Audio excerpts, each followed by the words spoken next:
Good morning students. मैं आपकी science की टीचर एक बार फिर आपके साथ ये चैप्टर कंप्लीट करने के लिए आई हूँ। आज चैप्टर का नाम है हमारा सम नेचुरल फिनोमिना। इसका पार्ट 1 हमने करा था पिछले मंडे को, तो आज इसका पार्ट 2। अगर आपको याद हो तो पिछले पार्ट में हमने चार्जेस तक कर लिया था कि 2 टाइप के चार्जेस होते हैं, पॉजिटिव और नेगेटिव। आज इस पार्ट में जो हम टॉपिक्स करेंगे वो 3 चीजें 6 चीजें थी टोटल इस चैप्टर की। तो 3 हमने पिछली बार करी थी, 3 आज वाली हैं। आज वाली तीन टॉपिक्स हैं हमारे। सबसे पहले है ट्रांसफर ऑफ चार्ज, सेकंड है द स्टोरी ऑफ लाइटनिंग और थर्ड है लाइटनिंग सेफ्टी। तो सबसे पहले करेंगे ट्रांसफर ऑफ चार्ज। अब बेटे चार्जेस अगर 2 तरह के होते हैं, पॉजिटिव और नेगेटिव, तो ट्रांसफर होना मतलब एक जगह से दूसरी जगह चले जाना। उसके लिए एक छोटा सा एक्सपेरिमेंट है, ये देखो फोटो। सबसे ऊपर बना है एक बॉल पेन रिफिल, एक जार है। जार में आपको जैसे एक मेटल वायर या पेपर क्लिप होता है ना, जैसे क्लिप से हम पेपर्स को टाई अप करते हैं, उस क्लिप को खोला हुआ है। एक कार्डबोर्ड है, इस कार्डबोर्ड के अंदर जो है वो क्लिप गया हुआ है, पेपर क्लिप।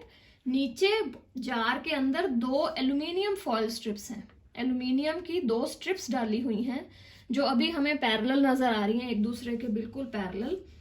लेकिन जब हम इस बॉल पेन रिफिल को किसी पॉलीथीन पर रगड़ेंगे, जैसे पिछली बार भी हमने किया था, इसको चार्ज करेंगे और फिर इस पेपर क्लिप के पास लेके जाएंगे, तो क्या होगा? हमने ये जो बॉल पेन रिफिल है इसको पॉलीथीन पर रगड़ा और हम इसको पेपर क्लिप के पास लेके आए, तो देखो क्या होगा। ये होगा, हमने रिफिल पेपर क्लिप को टच करी। टच करने से हुआ क्या कि जो नीचे वाली 2 एल्यूमिनियम स्ट्रिप्स जो पहले सीधी थी वो एक दूसरे से दूर हो गई, अलग हो गई। ठीक है, कैसे हुई? हमने तो टच किया ऊपर वाला पार्ट, हमने पेपर क्लिप के ऊपर वाले पार्ट को टच किया जो हमने रब किया था अपना रिफिल। लेकिन जो चार्ज वहां पर आया, चार्ज जो यहाँ ऊपर आया, वो ट्रांसफर हो गया, चला गया नीचे और जाकर उसने एल्यूमिनियम स्ट्रिप्स को दोनों को अलग कर दिया, दोनों दूर हो गए आपस में।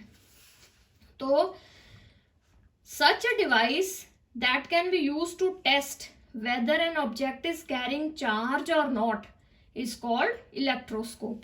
इस डिवाइस को, इस सिंपल से हमारे अरेंजमेंट को कहते हैं इलेक्ट्रोस्कोप। और इलेक्ट्रोस्कोप क्या करता है? ये डिटेक्ट करता है, पता लगाता है कि क्या किसी बॉडी के ऊपर चार्ज है या नहीं है। ठीक है। दूसरी बात बेटे, ऐसे जो रगड़ने से चार्ज आता है, जैसे हमने पिछली बार बैलून को वूलन क्लॉथ से किया था, बॉल पेन रिफिल को पॉलीथीन पे हमने रब करके चार्ज किया था, या हम कॉम्ब को रगड़ कर कॉम्ब करके बालों में उसको पेपर के पास लेके जाते हैं, तो ऐसे रगड़ने से जो चार्ज आता है ना, उसको बोलते हैं स्टैटिक चार्ज। स्टैटिक मतलब खड़ा हुआ, चलता नहीं है। लेकिन जब चार्ज चलता है, व्हेन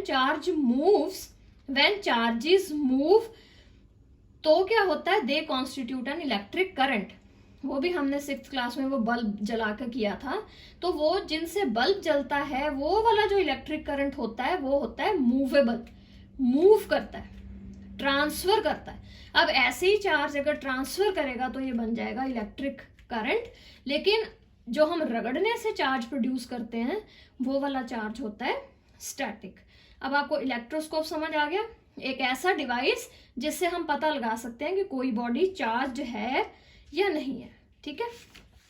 अब दूसरी चीज कि जब हमने इस पेपर क्लिप को, ये वाली, इसको दोनों को, जब ये अलग हो गई ना, अब अगर हमने इस पेपर क्लिप को ऊपर पेन हटा के और इस पेपर क्लिप को अपने हाथ से पकड़ेंगे, तो क्या हो जाएगा? ये फिर इसी पोजीशन में आ जाएंगी, सीधी हो जाएंगी दोनों।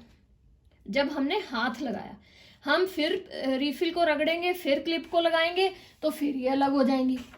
और क्लिप को फिर हम अगर हाथ से पकड़ेंगे तो फिर वो सेम पोजीशन इसमें आ जाएंगी। तो हो क्या रहा है कि जब हम उसको हाथ लगाते हैं तो जो चार्ज है ना उसके ऊपर पेपर क्लिप के थ्रू, जो एल्यूमिनियम फॉइल स्ट्रिप्स में चार्ज है वो पेपर क्लिप से होता हुआ हमारी बॉडी में चला जाता है। बॉडी में जाके बॉडी हमारी किससे टच कर रही है, अर्थ के साथ, तो सीधा अर्थ में चला जाता है। और उसको हमने पिछली बार भी समझाया था मैंने, वो चीज जिस पे चार्ज है वो डिस्चार्ज हो जाती है, और क्योंकि चार्ज अर्थ में चला गया तो उसको कहते हैं अर्थिंग। अर्थिंग हो गई उसकी, अर्थ में सारा चार्ज चला गया। ठीक है, नेक्स्ट थिंग नाउ अब ये है स्टोरी ऑफ लाइटनिंग। हमारे पूर्वज जो ऐसी ऐसी कहानियां बनाते थे कि जी भूत आ गए हैं, ये हमारे से भगवान जो है नाराज हो गया है, इसलिए ऐसी लाइटनिंग हो रही, बिजली चमक रही है, तो ये सब स्टोरीज जो हैं वो झूठ हैं। असल में क्या है वो आपको मैं अभी बताती हूँ कि जो कहानी है वो असल में है क्या। चार्जिंग की वजह से, चार्जेस की वजह से जो है ये बिजली कड़कती है। कैसे?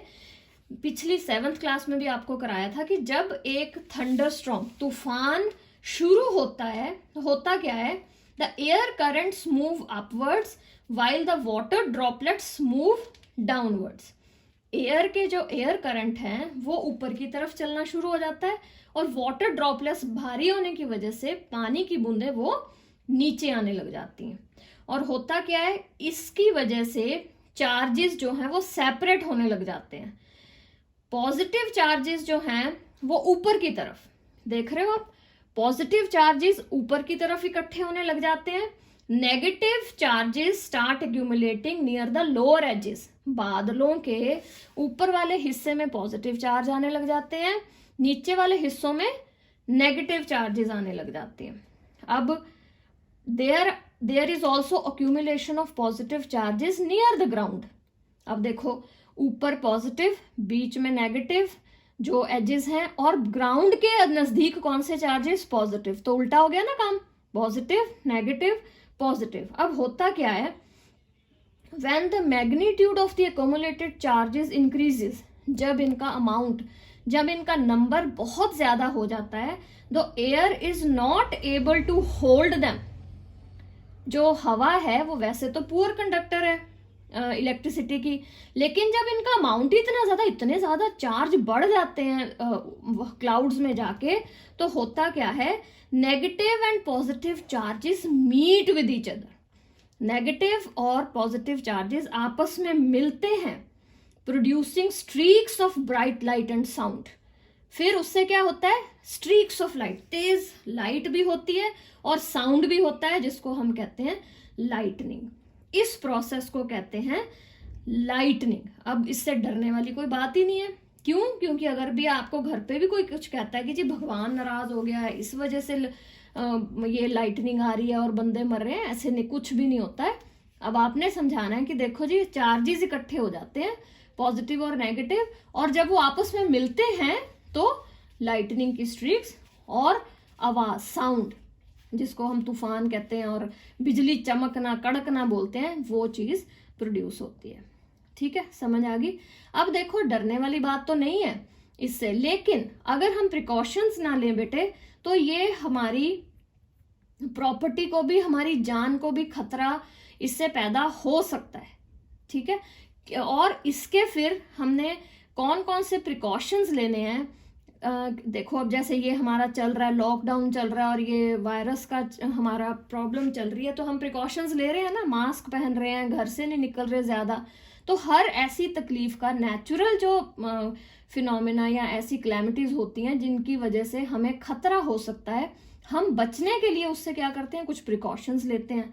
तो अब आगे हम करेंगे लाइटनिंग सेफ्टी, कि अगर बिजली कड़के, तूफान जैसे बादलों में हमें लगे, तो हमें करना क्या है। पहली चीज पढ़ो, no open spaces are safe during lightning. बिजली कड़कने के टाइम पे नो ओपन स्पेस, कोई भी ओपन स्पेस, खुला मैदान सेफ नहीं है। दूसरा, hearing thunder is an alert to rush to a safer place. आपने जैसे ही थंडर की आवाज सुनी, गड़गड़ की आवाज सुनी, वो एक अलर्ट है, वो आपको एक इशारा दिया गया है कि अब भाग जाओ एक सेफर प्लेस की तरफ। अब तीसरी चीज, after hearing the last thunder, अब आप सेफ प्लेस पे तो पहुंच गए, लेकिन आपने सुना कि अब ये मेरे को लगता है ये जो आवाज आई है ना, ये थंडर की लास्ट आवाज थी, अब इसके बाद नहीं आएगी। तो जो आपने लास्ट, आपको लगा कि ये लास्ट आवाज आई है, वो सुनने के बाद भी आपने थोड़ी देर